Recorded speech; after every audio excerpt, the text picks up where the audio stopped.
Magandang tanghali po sa inyo guys. Welcome back sa YouTube channel namin Papabits. Ayan po, masasabing natin na good news or bad news. Kaling pa lang po ako sa PhilHealth office kasi binigyan pa ako ng malit na papel na magpunta daw po ako sa PhilHealth para sa update kay Papabits na pag-discharge. So, pagpunta ko doon sa PhilHealth is hindi pa daw okay, hindi pa daw nag-approval yung EOS kasi yun nga pinag-apply po ako kahapon dahil yung PhilHealth ni Papabits hindi na makita sa system. At yun nga, nakag-comply na po ako kahapon na complete ko na po. So, sabi nila i-enroll hanggang sa alas 10 ng gabi yung paghintay nila sa akin na mag-comply. Pero, maga pa naman po ako nakapag-comply. Pero, hintayin pa talaga yung approval. At yun, sabi, hindi pa daw, parang hindi pa makakauwi si Papabits dahil hintayin pa daw yung approval ng POS. At bumalik po ako sa nurse station, binigay ko po yung papel lang malit, pangalan ni Papabits, tapos ano po yung details ng orcos ng pagka-admit niya dito. Sabi ko, ma'am, hindi pa daw approval yung yung POS. Sabi ng nurse na nag-assist sa akin, bakit ko bago pa lang po kayo nag-apply? Sabi ko, opo, kasi kapon lang naman po ako in-inform. So, bali naisip-isip ko kasi sabi nila dito, sayang ko yung in-applyan ko kung iiwanan ko daw. So, ngayon, kung gusto na daw namin umuwi, magbabayad kami. So, parang napaisip ako, tas yun, napatunga nga. Pinapaghintay pa kami ng 2 days or 3 days. So, balik kahapon, tas ngayon, kung hindi ma-approvean ngayon, baka bukas. So, napaisip-isip ko, dapat, bago pa po, kasi sa una, pag yung pasyente, ina-admit, in-interview, tinatanong, may PhilHealth ba kayo? Siyempre, tatanungin, basta sa una, kasi nga, yung kay Pinsoy, pagkano ni Pinsoy na disgrasya po siya sa eskwelahan, sinabihan po ako na kung may PhilHealth ako, or may PhilHealth yung mama ni yung mama ni Pinsoy, sabi ko kung may PhilHealth, so ako yung mag-asikaso. So, bali, marami pang papilang asikasuhin. Sabi ko naman, sige, wag na lang kasi 200 lang naman po yung binayaran ko kay Pinsoy. Yung dalhin po siya dito, pagpagabot. Dito naman, kay Papabits, 5 araw na po kami. Hindi ko alam po, hindi ko pa kasi yung hawak yung discharge paper ni Papabits dito. Hindi ko pa alam kung magkano yung billing, hindi ko pa alam kung magkano. Basta sabi nila, punta ka ng PhilHealth. Yun na nga yung resulta. Wala pang approval daw yung POS. Pinapunta po ako ng social welfare. Kasi kahapon na po yung oras sabihin na asikasuhin daw yung PhilHealth, kung may PhilHealth kami magpunta sa sa PhilHealth office kung okay pa po yung PhilHealth ni Papabits. So, yung nangyari nga, wala na sa system si Papabits. Hindi naman pwede kay Jing. So, tinuro ako sa social welfare. So, nag-apply ako. Binigyan po ako ng mga requirements. Nakumpleto ko po naman. Tas, ayun nga. Dapat sana lang, para lang sa akin, opinion ko lang po kasi dati pag na may pasyente pasok sa ospital, tinatanong ka agad, may PhilHealth ka or ganito, kung wala, sikasuhin nyo yung ganito para hanggang sa makalabas is okay na or ma-approvean na po po yung POS na po yan. Kasi hindi ko po alam kung ano po yung meaning ng POS, basta ganun lang po yung sinasabi nila. Tapos sabi nila is sayang daw iiwanan namin. Kung uwi kami ngayon, magpursige kaming umuwi, magbabayad daw kami. So hindi pa naman namin alam kung magkano po yung billing namin. Kasi sabi nga ni May Timang, yung 3 araw niya po dito is nasa 8,000. Yun ang sabi ni May Timang. So na okay naman po yung yung PhilHealth niya, nag-apply din po siya pero may binayaran pa daw. Pinapapunta pa si Kayla sa Danau pinag-apply din ng PhilHealth, pero pinagbayad daw ng 35. Pero yung dito naman, iba naman yung kay Papa Beach sistema. Pina-apply pa po kami ng social welfare. So ayun, programa ng yakap po, ganun. So yan po yung naproproblemahan ko pa, kasi sabi nga sayang naman kung iiwanan namin, tapos nakalabas na kami, tapos na-aproban na. Sayang, sino po yung magiging beneficiary po dyan sa in-applyan ko, kasi nakalabas na po kami. Opinion ko lang po yun, hindi ako nagrereklamo ng ganun. Opinion ko lang po, sa isip ko lang po yun. Baka sabihin naman dyan na nagrereklamo ako na nagrereklamo. Kung pinagsabihan po ako ng maaga about sa PhilHealth na yan, siguro magiging maayos po. Ikaso lang, parang alanganin na po yung pagpapasikaso. Inaalanganin. So, sa hindi po nakakapaghintay, yun, talagang iiwanan na. Pero sayang po, sayang. Yan, pag-iisipan pa po namin. So, bali, makakatulog pa po kami dito ni Papa Beach dahil hindi pa po sure na lalabas si Papa Beach ngayong araw. Hihintayin pa namin yung approval ng PUIs. Kasi sayang daw kung iwanan po namin. Para na po ako ditong timang pabalik-balik doon, labas naman sa kalsada, tatawid ng kalsada, kasi may resita bibili, tapos balik na naman dito sa loob, tapos may ibibigay po na resita, balik naman po sa labas na, ayan, napakainit po guys.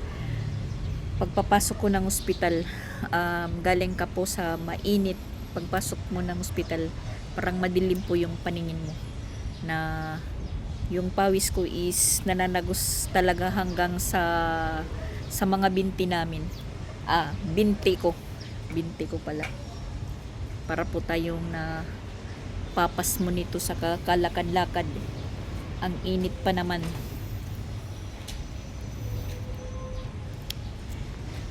So, malalaman pa po natin mamayang hapon kung ano po yung resulta, kasi pinapabalik po ako sa social welfare.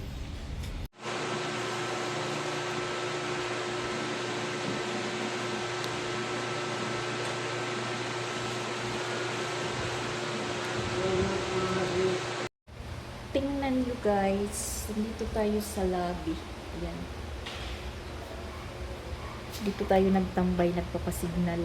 At saka trinatry ko pong makapag-upload.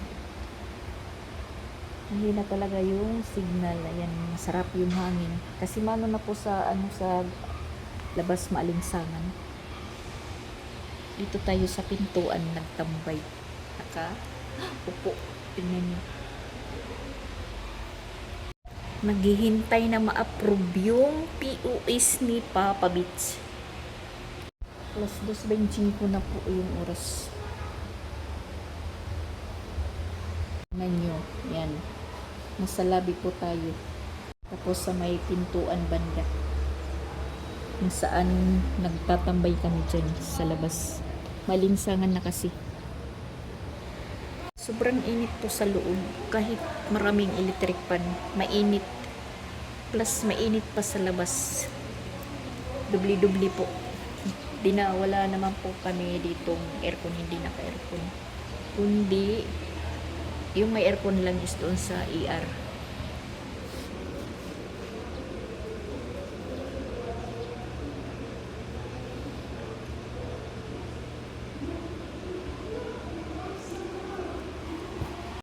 Yung dumaan na babae po is anak po yung nasa morgue. Kasi meron pong yung morgue ngayon, laman. So tayo is nandito sa pintuan. Ayan.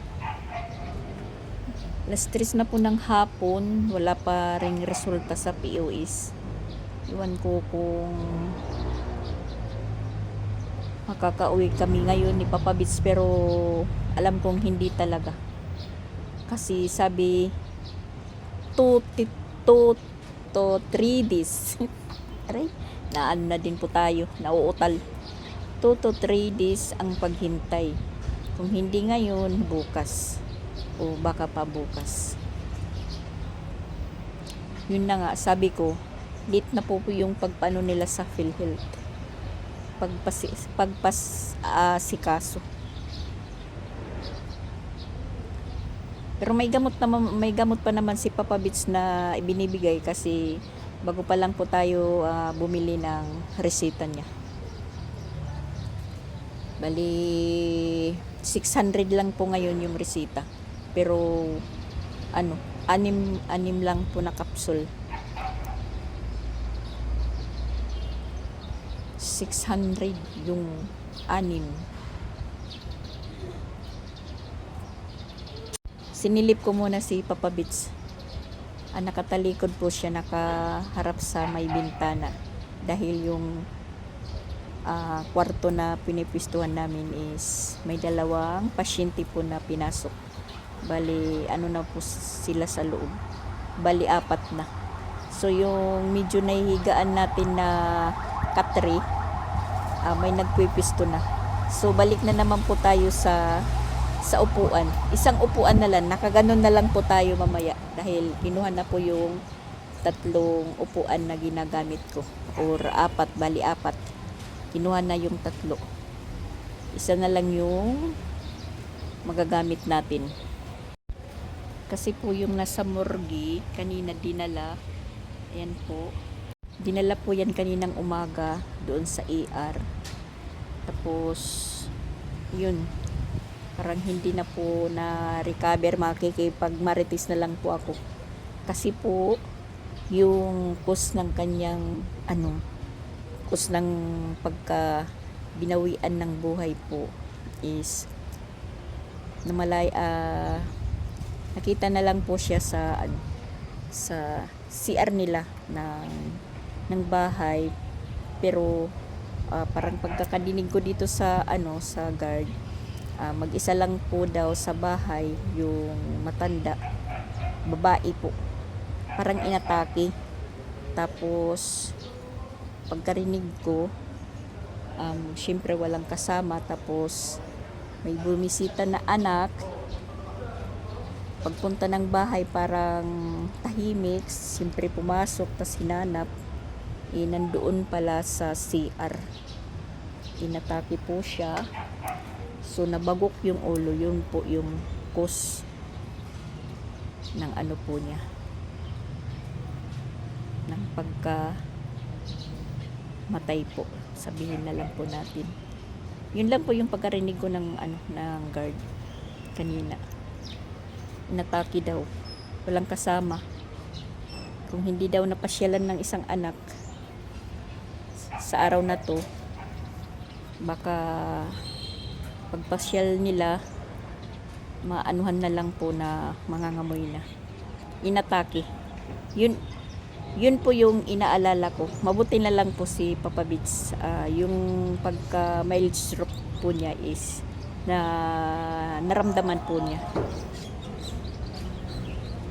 Hindi po pa bigla-bigla. Naramdaman po niya. Inanuhan ko po siya kanina, sinabihan kasi nung dalhin yung pasyente pa sa morgue, sa morgue is doon po dumaan sa banda sa amin. Tapos yun, nagkatinginan po kami. Tapos yun, dito tayo nagtatambay sa labas, nagpapasignal, nagpapahangin. Dito po ako nakakapagmarites. Saririnig ko lang sa mga guard kasi sila po yung nag-a-assist. Dinala pa sa ER pero hindi na po naagapan. Ngayon nga, parang sa CR po na natagpuan, wala nang buhay. Tapos yun, inatake, nabagok ang ulo. Ganun po. Tapos, inexplainan na po si Papa Beach ng isang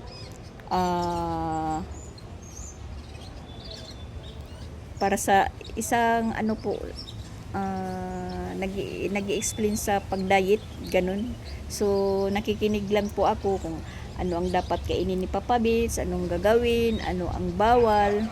Na yun naman po yung sinasabi ko kay Papa Bits, pabalik-balik, wala naman po pinagkaiba.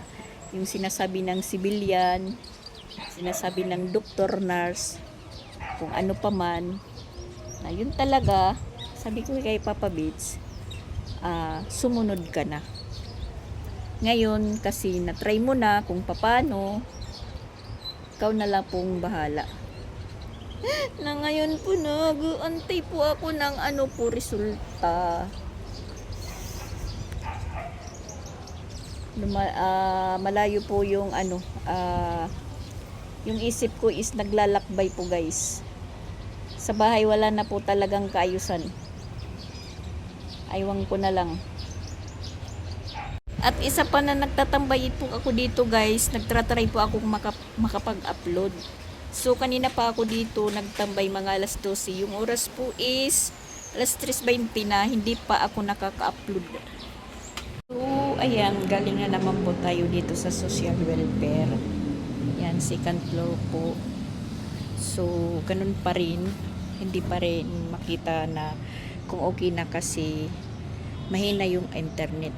Sabi sa nag-assist dito sa social welfare, mamayang gabi or bukas kahit hindi na duty is mag-update po siya kung okay na. Kasi mula pa daw kaninang umaga is walang internet. Ano talaga yung internet dito. So ayun, maghihintay po ako hanggang sa ma-okay na po. Kasi hindi pa naman ibinibigay po sa amin yung discharge paper ni Papa Bits. Hindi ko naman po alam kung magkano po yung naging billing dito ni Papa Bits. Ay hindi naman po ibinibigay. So ayun, talaga maghihintay po ako sa resulta po ng POS. Gustong gusto naman namin pong umuwi, hindi pa talaga pwede. So, tapos na po kami ni Papa Bits mag-exercise. Nakipunta na po siya doon sa likod. Tapos balik naman po kami doon sa may Santo Niño na yung altar. So, balik na naman po kami sa kwarto. Pinapagpawisan si Papa Bits. Talagang mabigat po yung kanang kamay at paa niya. Na ano po ako, parang nasasakal ako kay Papa Bits. Pag nag-walking na po kami, tambay muna tayo dito saglit. Ayan. Tambay muna tayo. Tapos pala po kami kumain ni Papa Bits ng arroz caldo na naman. Tapos nandun na po yung rasyon niya. Mamaya na daw po siya kakain. Yung oras is alas 5:35. So, ayan. Hindi ko alam kung saan ako mahihiga ngayon. Wala namang dextrose si Papa Bits, so tatabi muna lang tayo kay Papa Bits mamaya pag naiga. Pero talaga hindi ako nakakatulog. Hi, ewan ko ano na po yung hitsura sa bahay ngayon dahil si Ronald is nandoon sa trabaho niya, nag-duty. Sabado po yung yung uwi.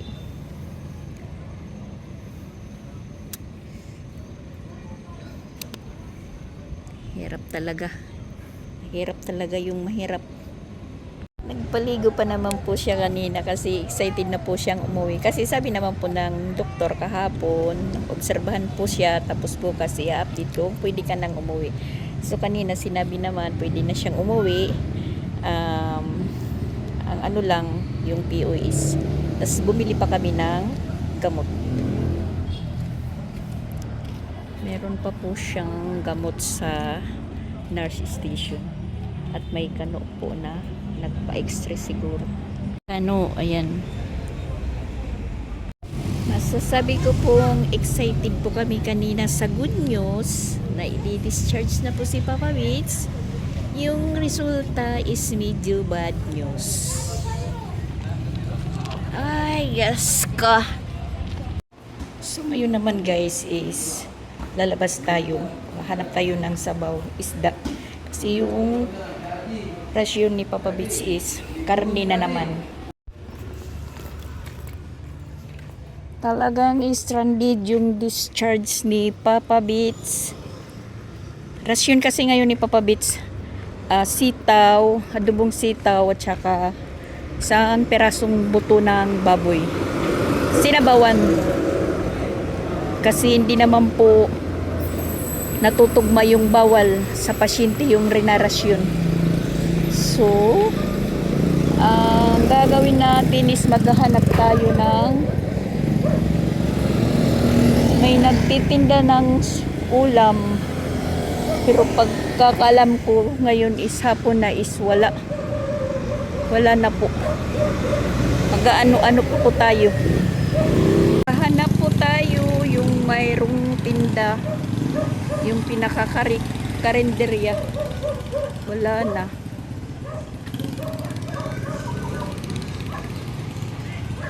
So dito tayo banda. Oh my gosh.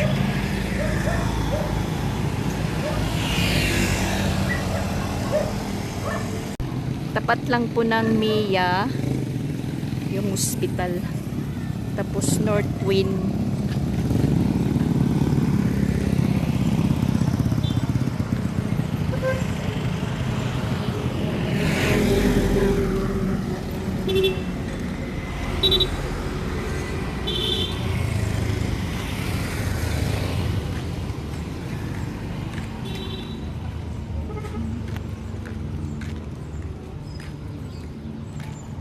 Pumili tayo ng sinigang bangus, itlog at saka swak.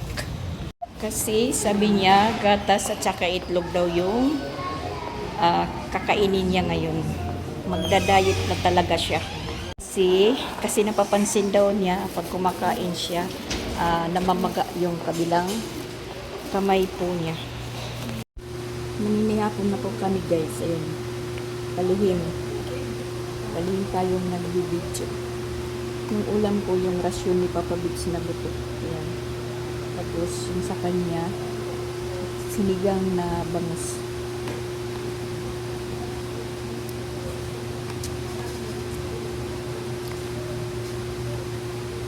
Palihim tayong nagbibidyo. Nakatalikod po kami sa kanila.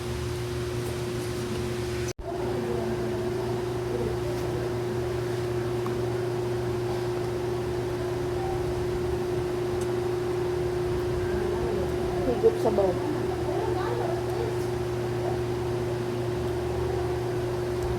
Kalawiti na si Papa Beats, kalawiti. Yung pagkukutsaran niya.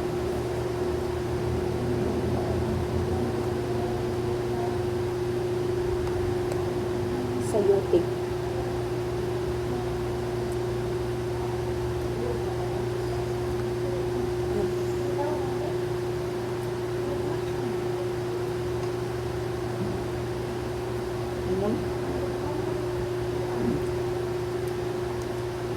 Dahan-dahan na naman, baka mabilaukan.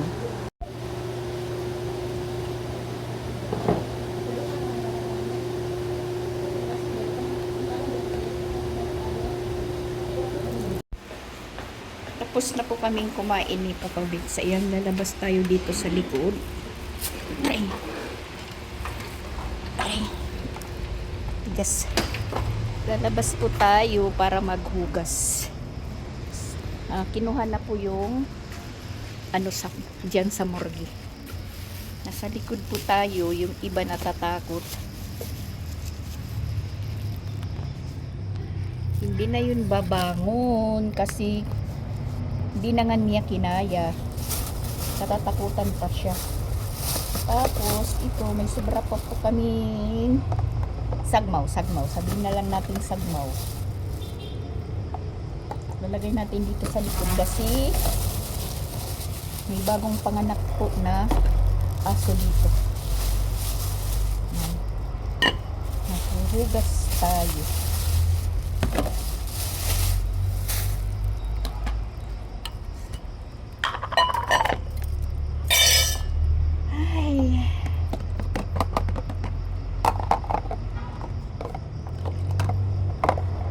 Ay, hulog pa.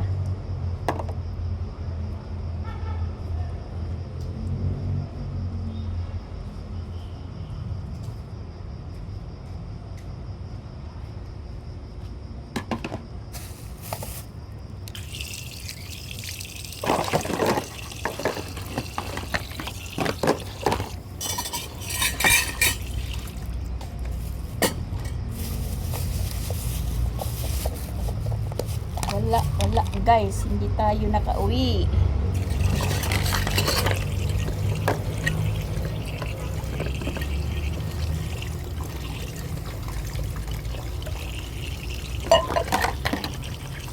Parang nakakaramdam na po ako ng antok, pero hindi naman tayo nakakatulog guys. Lalong-lalo na ngayon na medyo ano na po sa kwarto.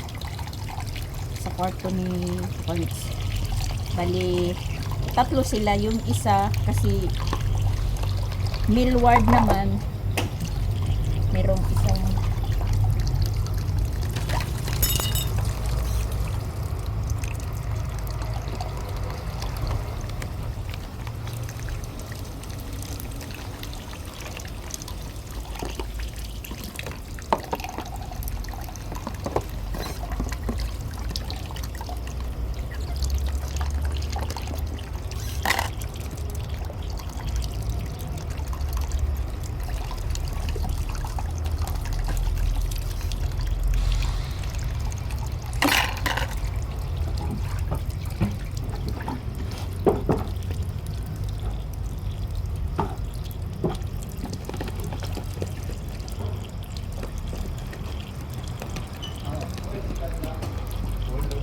mahinig po ako guys kasi merong lumabas na staff.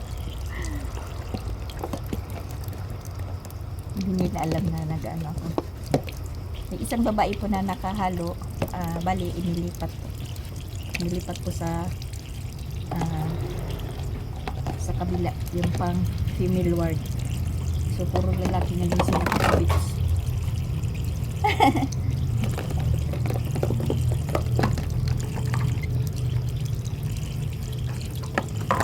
So bali ug makapama-ilisan bantay. Ug makapama-ilisan og bantay. Terus na trabaho.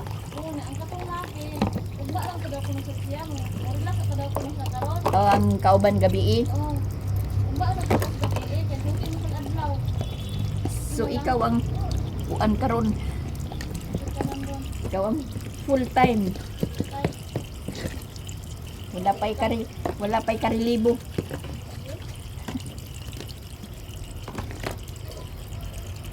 Ako gani kay kuang gihapon. Ako ra isa.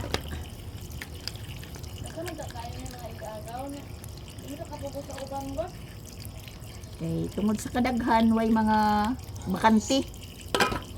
Maunay mahinabo. Tungod sa kadaghan way bakante. Kay puro busy man, may mga obligasyon.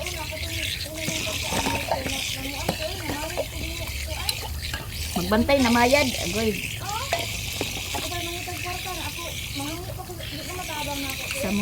Samot na mga samot taan na mamiling pang kuan ang bayad sa pagbantay.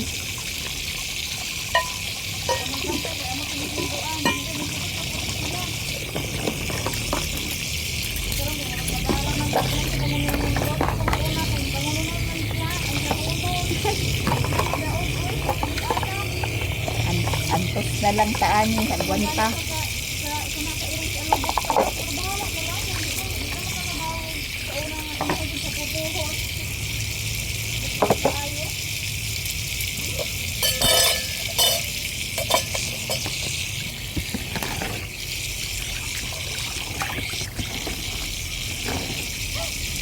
Mahadlok ng uban diri magpa-signal.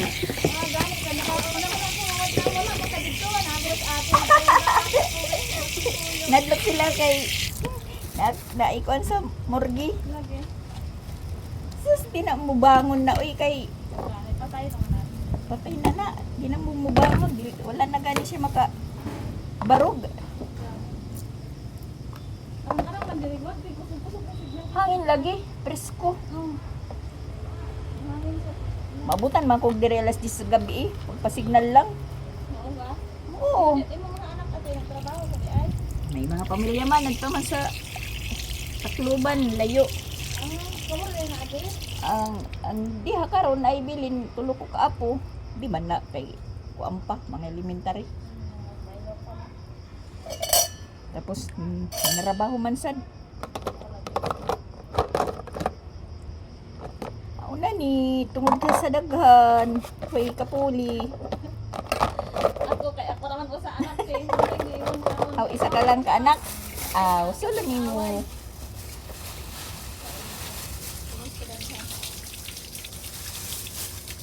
Tungod sa kadaghan, way bisag isa. Di ba kuya? Oo na lang kuya ba? Provokasyon ay, di ba? Ay, so, pag okasyon, sus. Ato ba kayo mapuno bitaw? Mapuno. Pag party, Gilan na pangulo, sus, ginawa ko. Wala na bisag usa. pag nainit soon. Na, Kana siya sa ulo, kay grabe na siya nagasog. pero ingon ani na Karon, kuan. Wala. Kaya makaingon jud na bawal magkasakit. Kay maglisod ta kung kinsay mamantay. Mas ano pa kanang way asawa? Kana way asawa ana ay pasyente nimo. Imong uyuan. So samot. Kanwa siya magminyo. butlang. Na may siyang hitsura.